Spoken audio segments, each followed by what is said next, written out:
স্ট্যাটিস্টিকা এর গবেষণা অনুযায়ী 2016 সালের বিশ্বের সফটওয়্যার মার্কেটের রেভিনিউ ছিল $417.19 বিলিয়ন, আর 2025 সালে সারা বিশ্বের সফটওয়্যার মার্কেটের রেভিনিউ দাঁড়াতে পারে $772.45 বিলিয়ন, যার মধ্যে আছে এন্টারপ্রাইজ, অ্যাপ্লিকেশন ডেভেলপমেন্ট, প্রোডাক্টিভিটি ও সিস্টেম ইনফ্রাস্ট্রাকচার।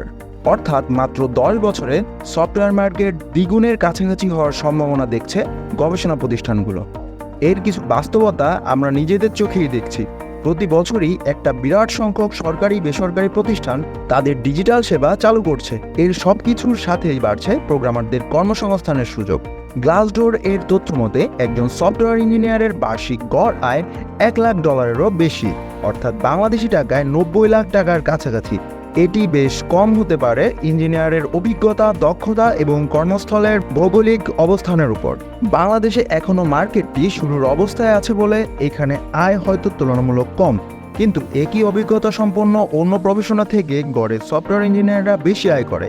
সফটওয়্যার শিল্পতে আমাদের দেশের রেপুটেশন বিশ্ববাজারে ভালো, যার ফলে বাড়ছে বৈদেশিক বিনিয়োগ।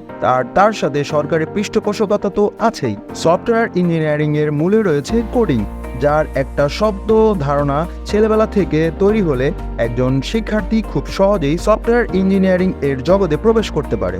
বলে রাখা ভালো যে এর জন্য বিশ্ববিদ্যালয়ের ডিগ্রি থাকা বাধ্যতামূলক নয়। সফটওয়্যার ইঞ্জিনিয়ারিং ছাড়াও বিভিন্ন ইঞ্জিনিয়ারিং, সায়েন্টিফিক ও ফাইন্যান্সিয়াল সেক্টরে কাজ করতে কোডিং জানা প্রয়োজন। তাই এখনই দেরি না করে কোডিং ব্যাচে ভর্তি হন।